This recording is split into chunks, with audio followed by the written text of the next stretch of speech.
Welcome to the Dennis Tilton channel. This is my intro for my series on LIChess problems, where I sometimes succeed in solving a puzzle or two. I try to do it live to make it more exciting, because anybody could go in and set the problem up on Stockfish and get the solution. But I'm actually trying to solve it live without any assistance from anyone, and hopefully it might be entertaining. So we'll see what happens. I'm gonna do a few problems, and this is my intro. I plan to use this intro over several videos. So thank you for watching. Please subscribe to my channel. Okay, so we succeeded in solving the last one, and now my rating's up to 2024. I'm in a quest right now to hit 2100, and I'm making progress. I had a bad night last night. It went all the way down to the 1900s from the 2100s. Of course, having a couple of beers and playing late at night when you're tired is not the best thing for your rating. And that's probably true if you want to play in tournaments too. Late at night, you try to get into a tournament when you're drinking a couple beers and you're tired. Is probably not a way to go for your improving your rating. So let's push on to the next one.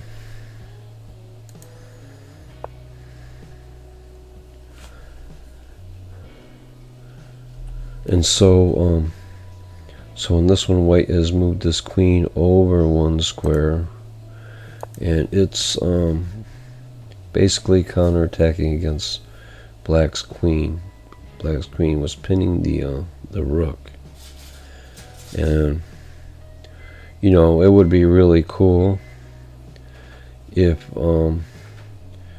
we could win that rook without losing our queen. I'm looking at, I could play knight takes pawn check, and then when the pawn takes the knight, because the rook is pinned, I could check here, and the rook can't capture. Because the king's in check, the queen can't capture, which is really cool. And also at the same time, my knight's attacking both the king and the queen, which would be awesome. But the thing is, what if he doesn't take the knight on the first move? What if he doesn't take the knight and giving me this shot? He could move his king. Say he moves his king here, or he moves his king here. He has two choices. He's not forced to take this one. So we got to think about those other two choices. And if white moves to the h1 square, this knight is still dangerous. It's still sitting here. It can capture his rook with check, which is really nasty. Because then his king has to move either back where it was, which sets up a nasty discovered check when the knight moves away, or the king moves to h2, and there, because this pawn is gone, we have another check with this knight again. It's a killer knight. It's just doing all kinds of destruction. It can retreat back this way and check again. And we're running out of squares. We haven't even used this knight yet. We could also bring this knight in and attack the king if it's on this square. So white wouldn't want to just go to this square, I don't think. What if white retreats to this square? Again, we have this knight coming in, and he's the king. The knight on h3 is defended by the queen, so the king can't take it. So we're basically going to move this knight in and force the king to go to this bad place in the corner where we already just looked at the knight checking, and then in this case the king would have to go back to G1, the original square, and then we could discover check. We could move the knight over here or anywhere, and the king's got to move. But if we go to this square, especially, we're threatening the queen. Not to mention the fact that we could move the knight over this way, and because the bishop's there, it's allowing us to move our queen down here and checkmate.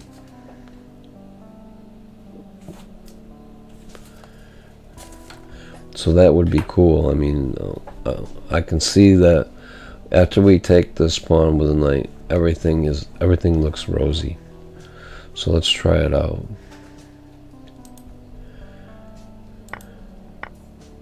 So he does take with the pawn, and so now what do we want to do? Remember, we want to hit him with this shot, and now we can take his queen off with check. That's awesome. So we'll do that, and now we can even take this rook off. And we win, and we solved it. And we only got 9 points, but still, anything positive is good. So I'm happy with that. So we solved the last one, and we got minus 8 points out of it. That was awesome. So let's push on to the next one. We're on a quest to hit 2100, and we're back up to 2033. So immediately, okay, what I see is black moved the bishop to d4, and I guess the idea behind that is the knight is now hanging. It was defended by our queen and rook, and now it's in a really bad spot. Plus we're in check. That is really nasty. We're going to lose this knight, it looks like. And even if we retreat the knight back here, there's bishop takes check. Bishop takes knight check. And now our queen and king are both attacked. And then it looks like we're pretty much forced to take that bishop. And then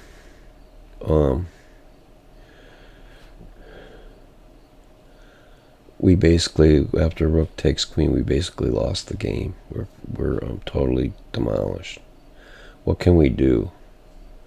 The only other option I see is possibly queen takes bishop. If we play that crazy move, he can just play pawn takes queen, and we're out of queen. Except for one little thing. We're not in check anymore. And now we can play knight takes rook check with a double attack, a fork of the king and the queen, and bam, we get his queen in return. So we get, what do we get? We get a bishop, a rook, and a queen for a queen and a knight. That's good for me. I like that. Let's do that. Oh, so he didn't take our queen because he saw that he was gonna run into this fork, and so he's not stupid. But you know, now we have this alternative. We're presented with this alternative that is also not all that great for black. We can get our queen out of the attack and take this bishop with check, and at the same time he's checked, and we're attacking the rook up here. So that's awesome, because now um, he basically has to trade queens to get out of that. So it'd be queen takes queen, rook takes queen, and now we're up a whole piece. We have this bishop and 2 rooks, and he has just 2 rooks. So we'd have a rook here, a rook here. So we're up a whole bishop.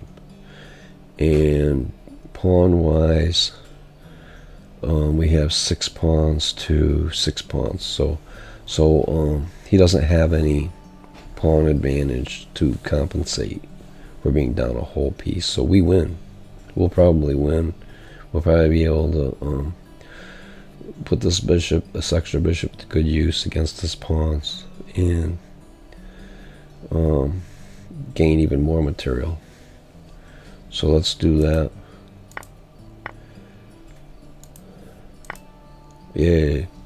And it says we're up a +4, +4.5, 4.6. He's got rook e2. He's trying to get he's trying to attack these pawns.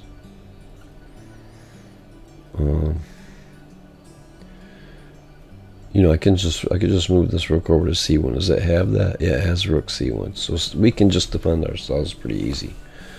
And so that was cool. That was a lot of fun. We got 4 points. So I'm on a roll today.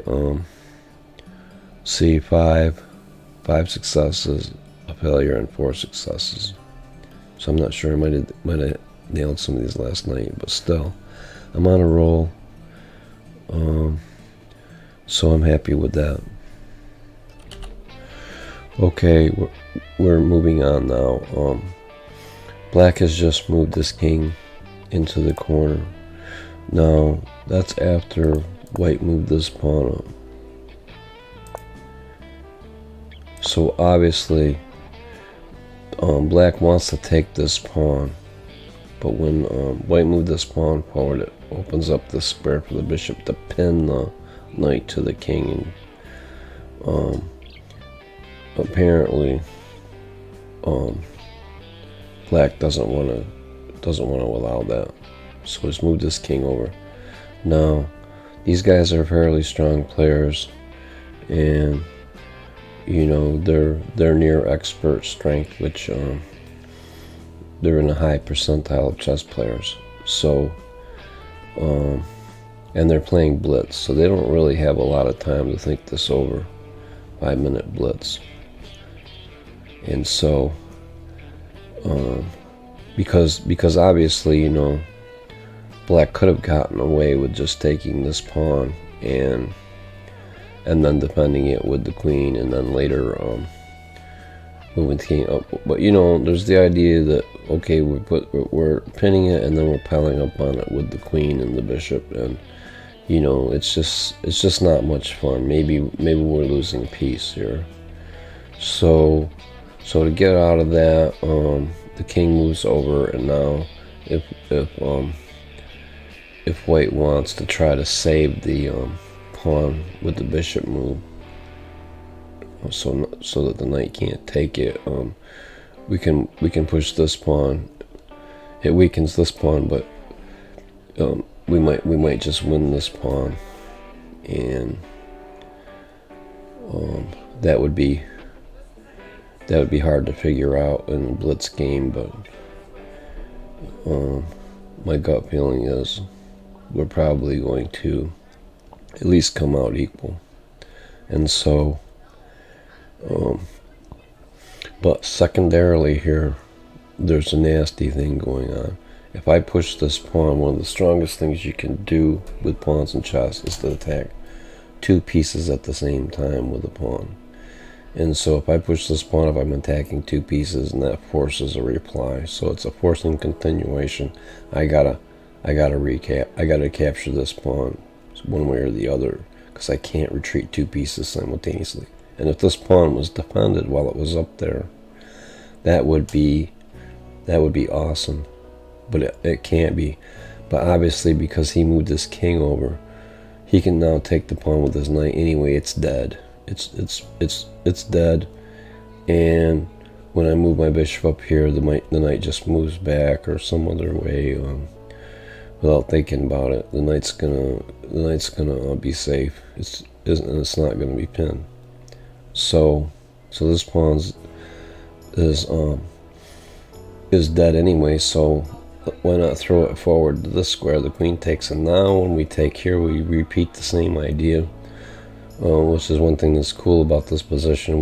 Now our pawn's attacking the knight and the queen, and this time the pawn is defended. And so I'm going to take the queen or the knight. He's going to have to retreat his queen somewhere. I don't really care where. And then we're going to take the knight. And it's probably going to lead to either queen takes queen or queen takes pawn. I'd probably go for the pawn. So we're going to end up with a knight for these two pawns. And a pawn. So we're going to be up in exchange of a pawn for a knight, basically. So that's what I'm going to go for. And let's see if it's the solution.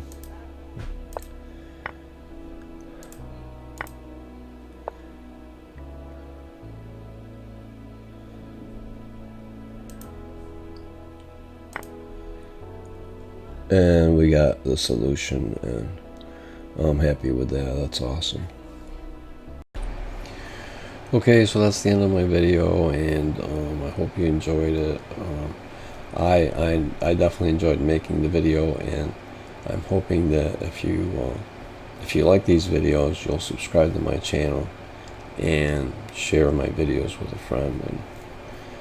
And thank you for watching.